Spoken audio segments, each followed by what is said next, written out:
Hello, everyone, and welcome to our weekly HR discussion with Tom Christopher. Tom, thank you so much for being here today. Thank you, Laura, for having me. Wouldn't miss it. So this week, we are going to switch it up. We would like to examine what it means to be an employer of choice, and what's the history behind it. Yeah, no, it's a great question. It happens to be probably one of, if not the most popular subjects I am asked to speak publicly about at conferences, on university campuses, as well as our consulting division. It happens to be a very popular engagement project. To really understand what it means today, you have to look back over time. You know, the U.S. economy in 1990, if you just looked at the Dow Jones, was at about 3,000. So it took 175 years for the Dow Jones, as just one measure, to get to 3,000. And from 1990 to 2020, 30 short years later, the Dow has gone from 3,000 to over 27,000, at its peak 29,000. So the economy is growing dramatically into its third generation of existence. At the same time, there was the baby boom, which we're about halfway through the retirement of that, and on average there was about 3.2 kids per household. They had a baby bust, so they only had about 1.8 kids per household. So the workforce, as time is going by, proportionally speaking, is getting smaller, and yet our economy is expanding at a tremendous rate. The great equalizer was going to be immigration, to leverage the academic infrastructure out of Western, Central, and Eastern Europe and bring those highly skilled and highly trained professionals into the U.S. economy via H-1Bs and green cards. But due to 9/11 and ongoing threats, getting folks across the border to work in white-collar, high-skilled jobs is proving to be more and more difficult every year. And so as a result, we're staring at escalating labor shortages. And you don't feel as much today, but prior to COVID-19, it was clear. And quite frankly, if you read any of the labor reports, it's going to get substantially worse over the coming 15 to 30 years. And the hardest hit areas are going to be obviously the sciences, medicine, healthcare, professional business positions, marketing, HR, operations, accounting, finance, also teachers. We have a big shortage of teachers. And so as all of this is happening, companies are waking up and realizing they're human capital constrained. They can't continue to grow because they just don't have the talent necessary to meet the needs of their business model. And so naturally they're really muscle building their HR departments and increasing their capability to attract, develop, and retain talent. At the center of that is the employment brand. What does it mean to work for this company? And in an unprecedented time in our 240, 250 years as a marketplace, companies are now realizing they can't just go to the marketplace and there's an endless supply of labor. Rather, it's becoming more and more competitive every day to attract, develop, and retain the best and the brightest. And as a result, there's a conscious movement to say, how do we become the employer of choice? How do we build an employment brand where the best and the brightest say, I want to go work at that company, and when I'm there, I want to stay there, and I want to stay there for a very long, long time, and I don't want to go anywhere else. And companies more and more and more are realizing that this is an absolute necessity to succeed and to grow and to thrive in the U.S. marketplace. And so I would consider it to be one of the kind of top 2, 3 HR imperatives that we're seeing in the U.S. marketplace today. And what are some of the considerations company must contemplate when desiring to become an employer of choice? Yeah, it's a great question. Just about every employer we talk with will beat their chest and make the proclamation and say, we want to be an employer of choice. And I always, not to be snide or snippet, but I always return it with, okay, so what does that mean to you? How do you define employer of choice? And what are the considerations that you are processing as you contemplate that commitment, that journey? And it's not something to be taken lightly. It's unfortunate, but it's really an area that most CEOs don't have a clue about. They don't understand it, nor does much of their executive team. Matter of fact, there's a lot of HR professionals who don't understand it because it is a very complex, intertwined proposition. The first thing you have to do is understand your human capital base today and the one you're going to need tomorrow. As they say in hockey, skate to where the puck is going to be, not to where it is. It's What does our human capital complexion look like today? What is the mix of our employees from executive down to non-exempt, and the various functional verticals and the kinds of skills and competencies we need to achieve and sustain our business goals and objectives. Then, how does that change over time? And what are the unique skills that we need to acquire and keep in our company to achieve our business goals and objectives? So first is understanding your human capital base today and where you want it to go in time to support your business model. Second is, what is your culture today? What does the employment brand mean today? You can't really evolve to something if you don't know where you're starting. So like any journey, you got to start with, where are we today? How do we define that? How do we evaluate it? What does it mean to work for the ABC company? From a compensation, benefits, recognition, culture, how are decisions made? How is work processed? How does this organization handle stress? How do people build relationships? How do they socialize and communicate? What does it mean today? What is point A? What is the starting point? And then you can start to determine, okay, if this is where we're at, where do we want to go? And then what is the path to get us there? Other considerations are budget. What are we going to spend on this?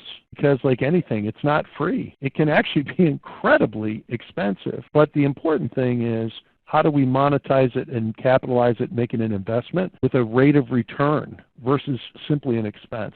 This is the area that I think most companies get stuck on, because most people say, oh, I just got to spend more on employment.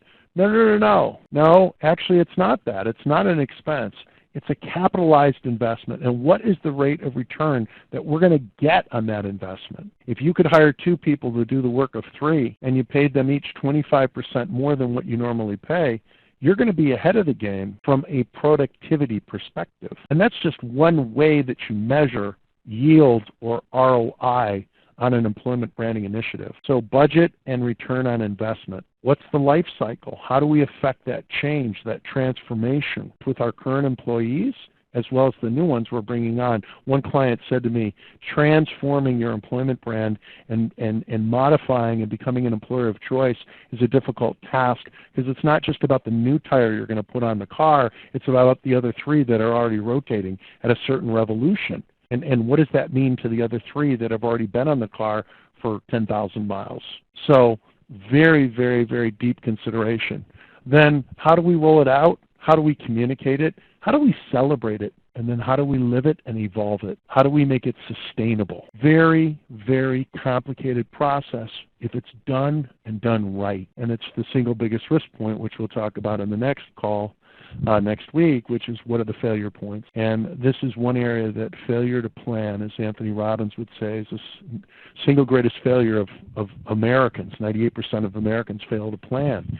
You got to really have a structured plan, and you got to have the endorsement and buy-off from the top down, because if you lay the plan out well, it'll self-execute and things will go typically very well. But if you don't, they tend to fall apart pretty quickly. And what does that process look like that companies go through to position their employment brand as an employer of choice? Yeah, as I pointed to, what I typically see is a fairly rudimentary process. The first thing they do is they establish a committee, a skunk works group that has a large degree of autonomy. It's generally a cross-section of people from top to bottom, from left to right. So it could be from the C-suite on down to the mailroom. It could be in finance and marketing and HR and operations and legal, but a good cross-section of professionals that are going to come together to help really figure out what does employment brand mean. Generally, there's also 2, 3, 4 outside consultants to help them guide the process. I've also seen teams that are largely comprised of HR professionals, so a much more HR-centric approach to redefining the employment brand. Step 2 is to develop a mechanism, and there's several different ways to do it. It could be focus groups. It could be a survey. It could be one-on-one interviews to assess what does the employment brand mean today and what are the important attributes that attract and motivate people to stay with a current employer. But again, as with anything, you got to establish point A. Where are we today? Wherever that is. And so that's the second step. The third step is, once you've determined where you are, third step is, where do we want to go? And what's the timeline to get there? What is point B? And what is a realistic time to transform to that? Fourth step is setting the plan, the evolutionary plan of how we're going to evolve our employment brand from point A to point B. And then the last step, obviously, is implementation of that plan and communication of that plan and the evolution. And it's an all-encompassing project because it affects everything you do, how you hire, how you train, how you motivate and retain, how you communicate, your culture, how you lead, how you manage, and it's got to be very much bought in from the top down. This is not something that can be done from the bottom up or the middle of the organization out.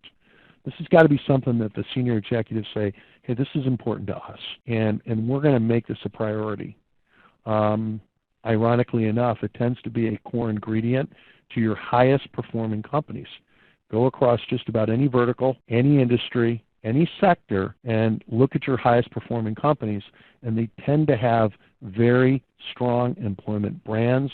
They're employers of choice, and their ability to attract, develop, motivate, and retain the best and the brightest is a key ingredient to their future.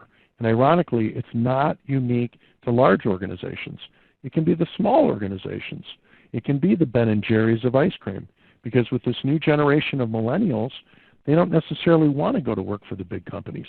They're very interested in the mid-size, small-size, privately held, nonprofit, mission-centered companies.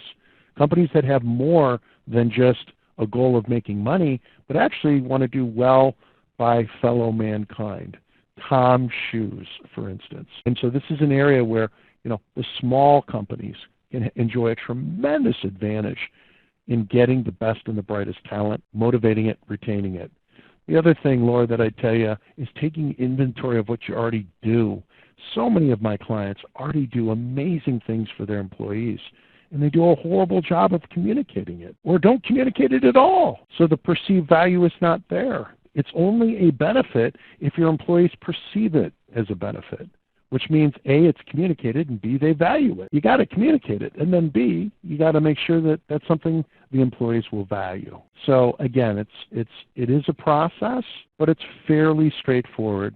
And the nice thing is there's some really great consultants that can help you with it. And finally, how does TCG help companies become an employer of choice? Yeah, as you know, we have two distinct divisions. We have a recruiting services division that does interim and permanent placement HR leaders. And then we have a HR consortium, which is a really exciting consultant division. And basically it's populated with largely former HR executives that either hung their own shingle and are consulting now, or in many cases have retired, but still want to keep their toe in the water and stay active. And our consultants, dollar for dollar and pound for pound, consistently blow away the big box consulting houses. And there's nothing against Mercer or Towers or Deloitte or Bain or McKinsey. Obviously they're great shops, but we're consistently told that they're very, very expensive, and the weight of the HR consultant we get is just not that heavy. They come into our consortium where we have retirees, and they are former HR executives out of the best HR organizations in the world. And they come on site with a resume and an experiential and skill toolbox that is unparalleled. And they're charging what the big box consultants would charge, and yet getting a much heavier weight consultant and a much broader consulting base to draw from. Where it applies is specifically here. We've got some fantastic consultants that are part of our team that can sit down with small, medium, and large companies and help them really think through a highly effective plan to build, reinforce, communicate, and celebrate their employment brand. And it gives them a unique advantage when they're done, that when they go onto a college campus, when they put advertisements out on social media, when they go to recruit the biggest and best of their executive ranks, their employment brand is now standing at the top or the pinnacle of their industry or their vertical or their sector. And we hear routinely what a difference it's made in the company's ability to attract, develop, and most importantly, motivate and retain the best and the brightest. So we are very proud at TCG to offer a bevy of consulting services through our HR consortium arm to help clients figure this out and truly become an employer of choice. Well, Tom, thank you so much for taking the time with us today, and we look forward to continuing this conversation next week. Thank you. Part 2 is coming next week with best practices, do's and don'ts, and some other topical areas. So excited to jump into next week's call, which will be part 2.